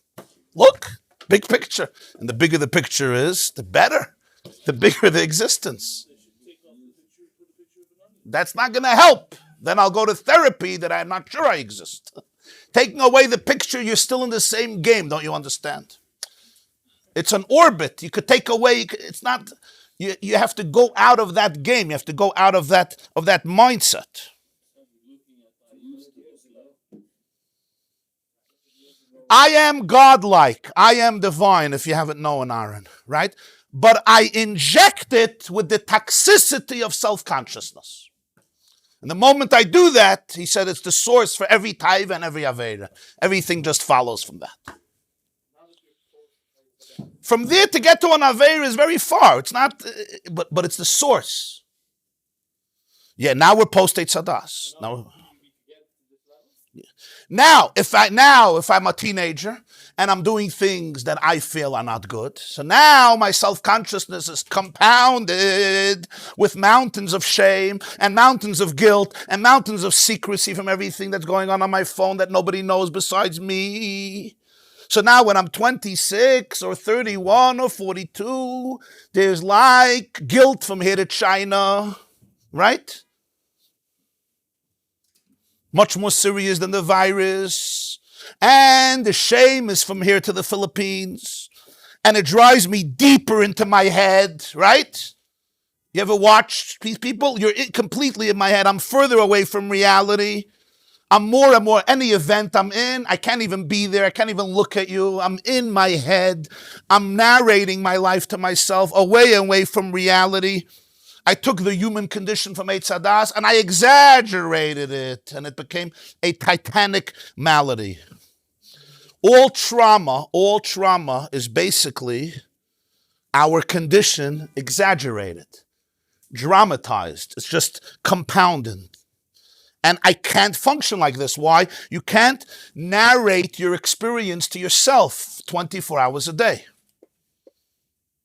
You want to be in the moment. You come to a chasana and you want, you ever see how people dance? You could see two types of people, right? So one person is narrating the experience. I'm at the chasana, what do I look like? Do I fit in? Don't I fit in? Does the chassan want me? Does he want to not dance with me? Should I go into the circle now? But it's going to look that. But it's only family. But it's only for chashuva people. But I'm a pretty chashuva guy. But I don't think I'm a chashuva guy. But my mother told me I'm a chashuva. Yeah? You relate to this? Okay. What do you don't. What do you guys think? Should I go in? But what if he rejects me? What is all of this about? What is all this all about? I'm not living.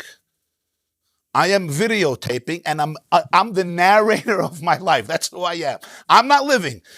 My eye is somewhere hidden away, and basically I'm in the job of narration. That's what I do. I narrate my life. I'm here, I'm there, I'm here, I'm there. Shir went well, the shir didn't go well. You think they liked it? You think they understood it? Should I give this? I think I should quit. I'm never doing this again. You ever have this one? I'm never doing this again.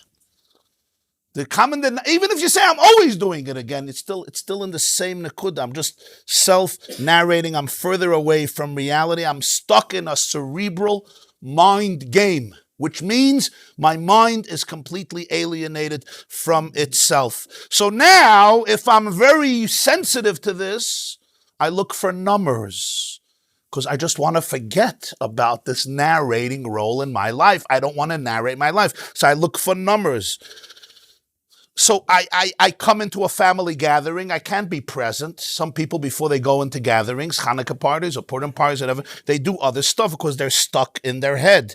And there's so much distraction, I can't function. Why do people take out their iPhones in the middle of meetings or middle of a shiur? Why? In the middle of davening, in the elevator? Why? You just took it out 4 seconds ago. Trump didn't tweet you within the last, well, Trump maybe, but you didn't get the most important message in the last few seconds. Why am I doing this? What is going on? Huh? I'm trying to self-stimulate. The present company is just, it's too hard for me. I always need that distraction. So that's why Noach drinks and he becomes naked. He's trying to undo the first sin.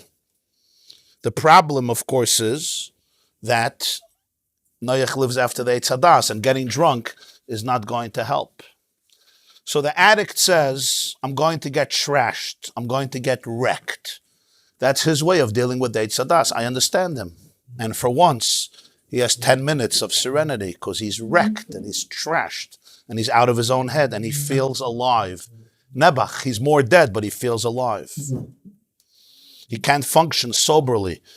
The only difference between me and the addict, or some of us and the addict, is that he just feels Eitz Hadas much more acutely, and I don't. You understand? He feels it much worse, especially if there was abuse and dysfunction in his life. So addicts are spiritual canaries who feel the Eitz Hadas much more, and therefore they have to medicate themselves much more. So what do we need? Oh, wow. So what do we need? So that's why you have to learn Chassidus every day. That's why you learn Chassidus every single day. That's what you need. It's oxygen. It's oxygen for the Eitz Hadas. And there's nobody who's not part of the Eitz Hadas. We're all in it together. Some of us just manifest it in more acute ways because they're more aware of it. That's it. I told you, Dr. Tversky told me that addicts are the most spiritually sensitive. We need relief from our ego. But here's the deal. You can't get out of yourself. It doesn't work. You can eat, you can take drugs, you can go to websites, you can be on your phone all day, you can go to every website in the world, as a number. You can do exciting things, you can get in money, or covet, or gambling, or whatever it is. But it doesn't work because you can't get out of yourself because you are yourself. We can't get out of ourselves. We need to get over ourselves. There's a big difference. You can't run away from yourself. You have to take yourself and lift it up to a place that's above yourself. You can't take yourself seriously. You have to embrace your humanity. That's why Adam is called Adam, because he's Adama. Right? He's called Adam. Why? Adama. What does Adama mean? Dirt, dust. No offense to anybody. Have humility. Embrace your humanity and get over yourself. Don't get out of yourself. Lift yourself up. When you stop taking yourself so seriously from a place of health, you can really be vulnerable with your humanity. You could look, and the Bible said, have real compassion. Compassion from a place of truth. I could be very, very, very, and be vulnerable with it. Yeah, the moment you become a demigod, you become detached from God. When you become vulnerable and real, you could become more godlike. That's what's self-transcendence. Be lucid. Be sober, right? And realize the self-consciousness, have compassion for how human I am, for how distracted I am, for how disconnected I am. And I could notice it and then say, but I want to be here. I want to be here now. I want to be aware without compulsions to distract. I don't want to retreat into my head. Don't retreat into your head. Don't become separate, different. You are one. You have to open yourself up to that. My mind will not let me do that because I have the trauma of the Eitz Hadas. But when I'm aware of that, I could feel compassion for it and be aware of what I'm doing. And the moment you're aware of what you're doing, you can choose how to actually live your life. Okay, my friends. Go manifest oneness. Go manifest oneness. Huh? Thank you for I thought you'll give me a standing ovation today. No? After everything I explained, you don't give a standing ovation? Okay, we'll deal with it. We'll deal with it. In other words, you can't get to that place. You could. If you wouldn't be able to get there, you wouldn't talk about it. You hear what he says? He says Chassidus is a number also.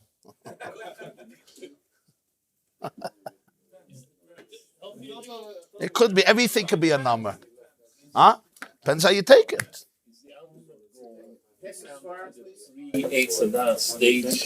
The goal is to synchronize the two. Now I can go back. I don't have to go back. But I'm saying that in terms of Mashiach and Tiyas HaMesim, you seem to restore all Yidden to that state. Yeah. You came the right day. The person who started chiropractic in 1895, he said the purpose of the chiropractic adjustment is to unite the physical in man with the spiritual in man. Beautiful. Yeah, of course. Every Yid is for an aliyah. It's not, you don't go back to Priyat Sadas. Now you go to higher than Priyat Sadas. You understand? Priyat Sadas, there was a certain element of you were one. Now the Chiddush is that everything becomes one. Even self-consciousness becomes part of oneness. That's how much that's... Did Adam Arishan understood it before he ate? Three, the number? He probably understood it. That was the Yetzirah to eat. The Yetzirah to eat was... It was a kosher Yetzirah. Yeah, of course. They didn't have an ugly Yetzirah then. There's a mimer from the Balatanya's grandson, shamed his grandfather, based on his grandfather Titus, that he says it's probably, I don't know if I ever saw such a deep word about the Eitz Hadas. That the Eitz Hadas was that Adam and Chava were looking for Avas Hashem and Yiras Hashem. They were looking for the experience of God, because they didn't have the experience of God. They were God. Huh? What? That's true. The shirish of every sin is you're looking for Ava and Yer. That's true. That's true. The shirish. But by Adam, what was their sin? They were looking for the Ava and the Yer, the experience. I want the experience. I want the video. I want the video of the chasana. You got married. No. I want the video of the wedding. I want to sit on the couch, eat popcorn, and watch the video of the wedding. You're married. What's that? That's nothing. I need the action, the detachment. Also, the video you could cut whatever is uncomfortable. You do the wedding in 3 minutes. Was darf sich mutschen 6 hours? Huh? The greatest people know what it means to be in the moment. In other words, this is it. It's not, why am I not in the moment? Because I'm waiting for the next moment when I'm going to talk about this moment. You know what I mean? But when you realize it's all Hashem, so what are you looking for? This is it. It's not going to get any better. It's not going to get any better. This is where it's all at. You say, yeah, but I'm bored. What do you mean you're bored? Who's this you that's bored? The word I'm bored is the etzem of kfira. It's the source of everything. Well, I'm bored. So, I mean, you don't know who you are. Don't you think you're bored? Does the sun ever look bored? Do you ever look at the sun? I'm bored. This is a stupid world. What am I doing? Huh? Kleiner Miskalman of Piasetzna once said, yeah, he feels he teaches, nobody listens, nothing. Then he said he went out in the middle of the night, he was in a bad mood, and he looked at the moon. He said, it's 5,500 years, the moon never stopped. The moon never says, nobody's looking, nobody cares. A ganze Nacht, I'm here. I decided I'll be like the moon. You have to shine. But that whole struggle, I'm bored, I'm lonely, they don't like me. It's all, yeah, it's the form of self-abuse that came from the... Okay. Huh? Boredom is like Helmarata. It's like you forgot what you want. You forgot who you are. You're trying to remember who you are. What do you mean I'm bored? What's this I that's bored? Who's this I that's bored? You're a manifestation of the divine. When I'm really me, There's no such a thing bored. I'll wait till tomorrow, next year. This guy is boring. This day is a bad day. There's no such a thing. This day is a bad day. Go tell the 2-year-old this day is a bad day. It's a boring day. It's not a boring day till we give them games. They're not bored. They climb trees and they create worlds. They're not. Those are things as bored. Adults, I'm sitting. What do I do with my life? Because I don't know who I am. Right? The sheep is not bored. The goat is not bored. The elephant is not bored. The bear is not bored. The lion is not bored.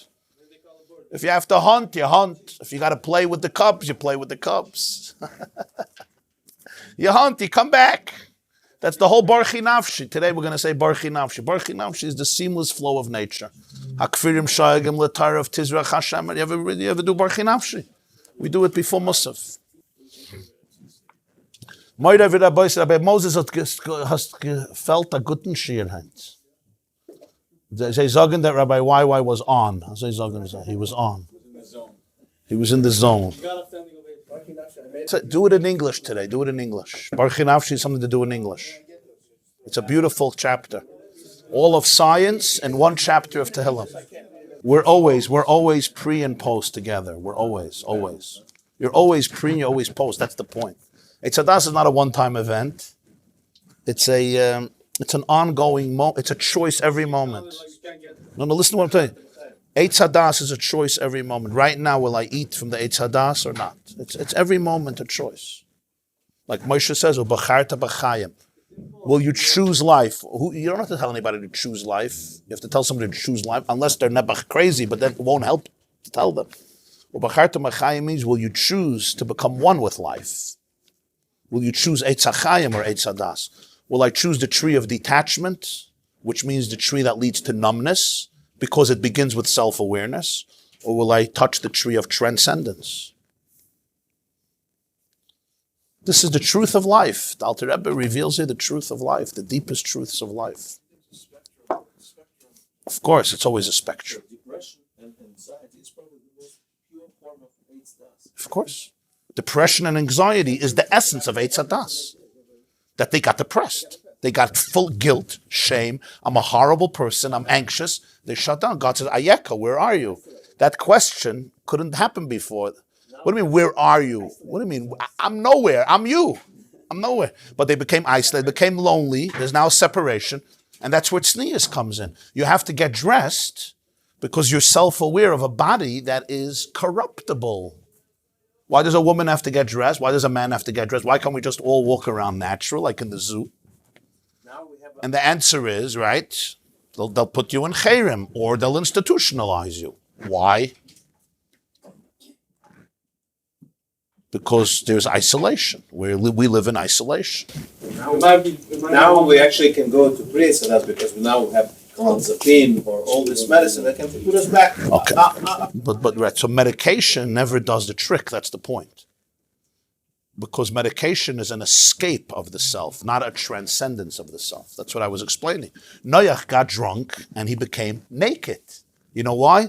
Alter Rebbe says an unbelievable word. He wanted to go to Adam and Chava pre-Eitzadas. They were naked. He was naked. Vayizgal. But Shem and Yafis understood that it's after Eitzadas. Becoming naked is not going to heal your condition because you're dealing with the symptoms, not with the core. You'll become naked, you'll become drunk, but tomorrow you're going to sober up and you'll be more in depression. So you got to deal with, you have to work through the self and find God in the self and connect self-consciousness to divine consciousness. And that's the essence of what Alter Rebbe tried to do in every mimer. Connect self-consciousness to divine consciousness. I just said it. Just came to me. You hear? We can't go away from self-consciousness. I'm self-conscious. Sorry, boys, if you haven't realized it. The only thing I can do is find God in my self-consciousness and then link self-consciousness to divine consciousness. And that's the wholesomeness of creation. Yeah, you have to. Yes. Getting drunk is not finding it in self-consciousness. It's running away from my pain. Mipsari echzelika. That's why he loved that pasuk. Mipsari echzelika. Okay, jetzt darf man gehen ein bisschen zu Nigla. Ja? Was ist Oivei?